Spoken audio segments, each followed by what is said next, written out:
అదే RTV app వార్తల్ని క్షణాల్లో చదివే అవకాశం ఉంటుంది. ఒక న్యూస్ పేపర్, ఒక టెలివిజన్ ఛానల్ మీ చేతుల్లో ఎప్పుడూ ఉంటాయి. టీడీపీ జనసేన ఉమ్మడిగా అయితే కలిసి వెళ్తున్నాయి. ఈ నేపథ్యంలోనే మొదటి లిస్టు కూడా ప్రకటించారు. సెకండ్ లిస్టు కూడా మరికొద్ది రోజుల్లో అయితే రాబోతుంది. విశాఖ సౌత్ టీడీపీ నుంచి గండిబాబ్జీ గారు అయితే పోటీ చేయనున్నారు. ఈ నేపథ్యంలో ఆయన సీట్ వస్తుందా రాదా మనతో మాట్లాడేందుకు టీడీపీ నేత మాజీ ఎమ్మెల్యే గండిబాబ్జీ గారు ఉన్నారు. సార్ చెప్పండి, అసలు సౌత్ ఒక కన్ఫ్యూజన్ ఉంది. మనం మొదటి నుంచి మీకు వచ్చిన సమాచారం ఏం జరుగుతుంది సార్? అందరికీ నమస్కారం. మొదటి విడత లిస్టు రిలీజ్ అయింది, రెండో విడత లిస్టు రిలీజ్ అవ్వాలి. మరి పార్టీల పరంగా చూసుకుంటే పొత్తుల్లో జనసేన సౌత్ అడుగుతున్నట్టు తెలిసింది. ఆల్రెడీ కొన్ని టీవీల్లో కూడా వస్తుంది. సో పార్టీ ఏ నిర్ణయం తీసుకుంటే ఆ నిర్ణయానికి కట్టుబడి ఉండాలి తప్పకుండా.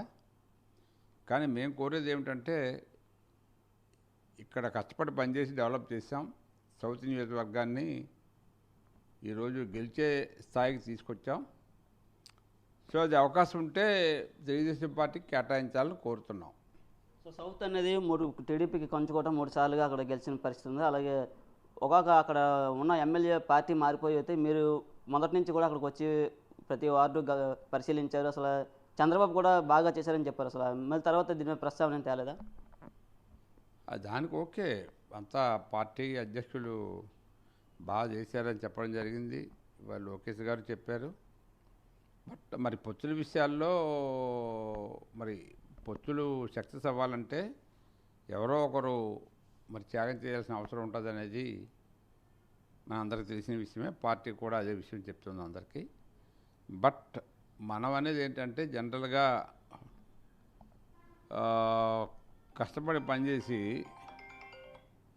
వేరే వాళ్ళకి ఇస్తే ఒక రాంగ్ సిగ్నల్ వస్తుందేమో అనేది అభిప్రాయం తప్పితే అంతకన్నా వేరే ఏం లేదు. పార్టీ ఏ నిర్ణయం తీసుకుంటే ఆ నిర్ణయాన్ని కట్టుబడి ఉంటాం.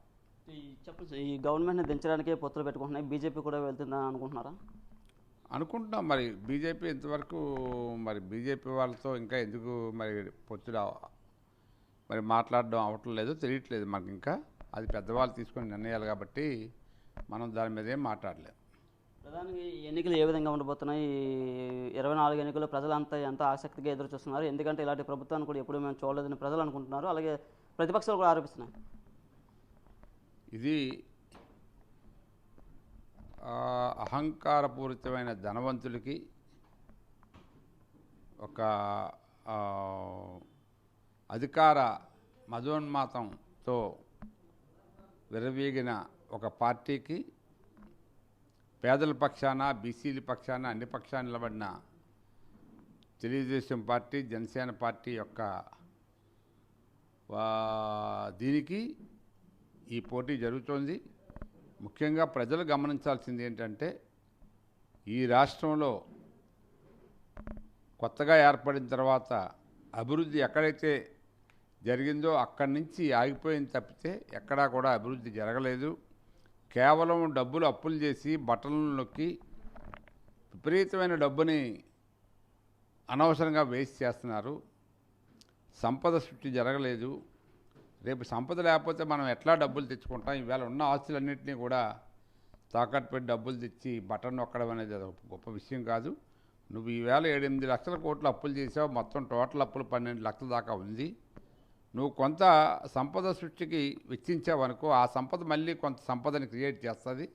తద్వారా మనం ఇతర కార్యక్రమాలు చేసుకోవచ్చు, కంపెనీలు కట్టవచ్చు, పేదవాళ్ళకి డెవలప్మెంట్ చేయొచ్చు, ప్రాంతాన్ని డెవలప్ చేయొచ్చు అనేది ఒక కాన్సెప్ట్ లేదు ఈ ప్రభుత్వానికి.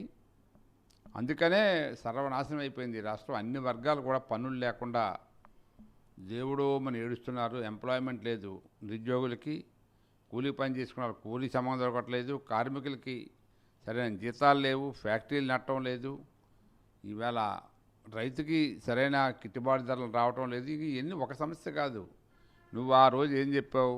మద్యపాన నిషేధాన్ని కంప్లీట్గా ఈ రాష్ట్రంలో లేకుండా చేసి ఆడవాళ్ళ బతుకులు నేను కాపాడుతానని చెప్పావు. ఈవేళ ఏమో కంప్లీట్గా మద్యాన్ని, మంచినీళ్ళైనా దొరకటం లేదు. కానీ ఎక్కడ కూడా మద్యం అయితే ఎక్కడ పడితే అక్కడ గ్రామాల్లో ఉంది, సందుల్లో ఉంది. దీన్ని ఎవరైనా అరికట్టేవాడు లేడు. గతంలో అయితే బ్రాందీ షాప్ ఎవడైతే మెయింటైన్ చేసుకుంటున్నాడో వాడే అరికట్టేవాడు ఆ బ్రాందీ, దొంగ బ్రాందీ రాకుండా. గవర్నమెంట్కి ఆదాయం కూడా వచ్చేది, గవర్నమెంట్కి పెద్ద ఇబ్బంది ఉండేది కాదు. ఇప్పుడు ఎందుకు తీసుకున్నారో నాకు అర్థం కాదు. బహుశా ఈ డబ్బు బ్లాక్లో సంపాదించి అది ఎన్నికల్లో ఖర్చు పెట్టి ప్రతిపక్షాలని గొంతు నొక్కి ప్రజలకు డబ్బు చూపించి ఆశ చూపించి గెలిచేద్దామనే ఆలోచనలో ఉన్నారు. రెండోది ఏంటంటే రౌడీలను పెట్టి బూత్ క్యాప్చరింగ్ చేసి ఇవన్నీ కూడా చేయాలనే ఆలోచనతో ఉంది ఈ పార్టీ. దీన్ని అడ్డుకోవాల్సిన బాధ్యత ప్రజలకే ఉంది, పార్టీలతో పాటు ప్రతిపక్ష పార్టీలతో పాటు ప్రజలకు ఉంది. ప్రజలు చాలా అప్రమత్తంగా ఉండాలి. ఎన్ని చేసినా ఎవరు అభివృద్ధి చేస్తారో వాళ్ళకే ఓటు వేయాలనేది నా ఉద్దేశం. ఇది గండిబాబ్జీ గారు చెప్తున్నారు. పూర్తిగా అధిష్టానం ఏ నిర్ణయం తీసుకుంటే ఆ నిర్ణయం కట్టుబడి ఉన్నామని, వచ్చేది పూర్తిగా జనసేన టీడీపీ ప్రభుత్వాన్ని, ప్రజలు ఈ ప్రభుత్వం పట్ల అప్రమత్తంగా ఉండి జాగ్రత్తగా ఓటు వేయాలని అయితే పిలుపునిచ్చిన పరిస్థితిని కూడా ప్రస్తుతం వీడియో జర్నలిస్ట్ సాగర్తో నాయుడు, RTV విశాఖ నుంచి. మరిన్ని వీడియోస్ కోసం ఛానల్ ని సబ్స్క్రైబ్ చేయండి, లేటెస్ట్ అప్డేట్స్ కోసం వాట్సాప్ ఛానల్ ని ఫాలో చేయండి అండ్ లింక్ డిస్క్రిప్షన్ లో ఉంది.